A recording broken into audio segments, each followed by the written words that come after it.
ये आकाशवाणी गोरखपुर है। अब आप सोने निगम से क्षेत्रीय समाचार सुनिए।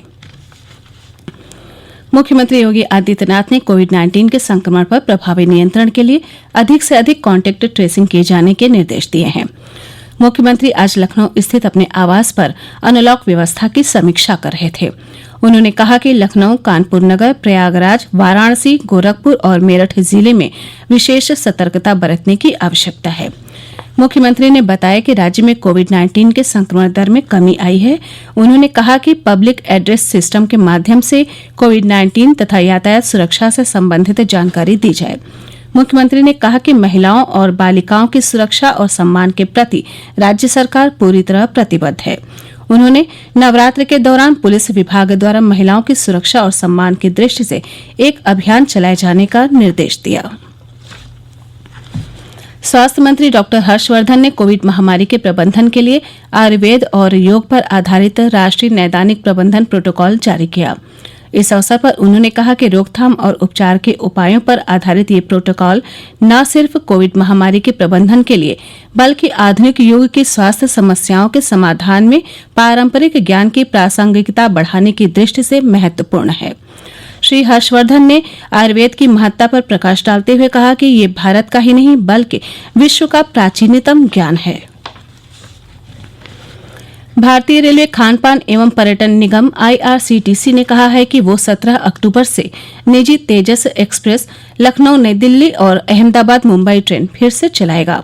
सुरक्षित दूरी के नियमों का पालन करते हुए शुरुआत में 2 सीटों के बीच 1 सीट खाली रखी जाएगी।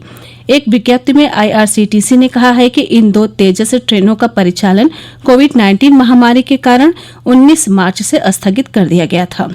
यात्रियों की सुरक्षा सुनिश्चित करने के लिए कोविड-19 से संबंधित मानक संचालन प्रक्रिया जारी कर दी गई है। एक बार स्थान ग्रहण करने के बाद यात्रियों को अपनी सीट बदलने की अनुमति नहीं होगी। यात्रियों और कर्मचारियों के लिए फेस मास्क जरूरी होगा। सभी यात्रियों को आरोग्य सेतु ऐप डाउनलोड करना होगा।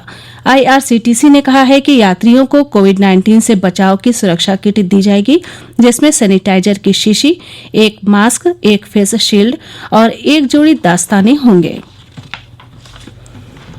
केंद्रीय स्वास्थ्य मंत्रालय ने आगामी त्योहारों के मौसम में कोविड महामारी की रोकथाम के उपायों के सिलसिले में मानक संचालन प्रक्रिया जारी कर दी है।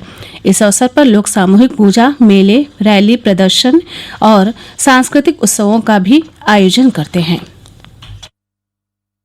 स्वास्थ्य मंत्रालय ने कहा है कि कोविड महामारी के संक्रमण को रोकने के लिए इस तरह के कार्यक्रमों के दौरान रोकथाम के उपाय पर अमल करना जरूरी है। 65 साल से अधिक उम्र के बुजुर्ग, रोगी, गर्भवती महिलाओं और 10 साल से कम उम्र के बच्चों को इस दौरान घर पर ही बने रहने की सलाह दी गई है। रैलियों और प्रतिमा विसर्जन समारोह के दौरान एकत्रित होने वाले लोगों की संख्या निर्धारित सीमा से अधिक नहीं होने का ध्यान रखने, एक दूसरे से सुरक्षित दूरी बनाए रखने और आवश्यक रूप से मास्क पहनने को भी कहा गया है। दिशा निर्देशों के अनुसार केवल कंटेनमेंट जोन के बाहर ही उत्सवों का आयोजन करने की इजाजत होगी। कंटेनमेंट जोन में रहने वाले लोग अपने घरों पर ही रहकर त्योहार मनाएं। समाचार कक्ष से श्रीराम शर्मा। देश में कोविड महामारी से स्वस्थ होने की दर 85% से अधिक हो गई है। पिछले 24 घंटों में देश भर में 82,000 से अधिक लोग इस बीमारी से स्वस्थ हुए हैं। स्वास्थ्य मंत्रालय ने कहा है कि भारत में अब तक 57,44,000 से अधिक रोगी स्वस्थ हो चुके हैं। भारत दुनिया में कोविड से ठीक हुए रोगियों की संख्या की दृष्टि से सबसे आगे है। इस समय देश में रोगियों की संख्या अब तक संक्रमित हुए लोगों की कुल संख्या का 13.44% है। पिछले 24 घंटों में पूरे देश में कोविड के 72,000 से अधिक नए मामले सामने आए हैं। पिछले 24 घंटों में देश भर में महामारी से 986 मौतें हुई हैं, जिससे मृतकों की कुल संख्या 1,04,555 हो गई है। उच्चतम न्यायालय ने कहा है कि विरोध प्रदर्शन के लिए शाहीन बाग जैसे सार्वजनिक स्थानों का प्रयोग करना स्वीकार्य नहीं है और ऐसे स्थानों पर अनिश्चित काल तक विरोध प्रदर्शन नहीं किए जा सके। न्यायालय का यह निर्णय नागरिकता संशोधन कानून के खिलाफ हो रहे प्रदर्शन के विरोध में दायर याचिका पर आया है। पिछले साल दिसंबर में राजधानी स्थित शाहीन बाग में एक सड़क को प्रदर्शनकारियों ने अवरुद्ध कर रखा था। न्यायमूर्ति SK कौल की अध्यक्षता वाली खंडपीठ ने कहा कि सार्वजनिक स्थानों को शाहीन बाग की तरह अनिश्चित समय तक अवरुद्ध नहीं रखा जा सकता। खंडपीठ ने यह भी कहा कि दिल्ली पुलिस को शाहीन बाग से प्रदर्शनकारियों को हटाने के लिए कार्रवाई करनी चाहिए थी।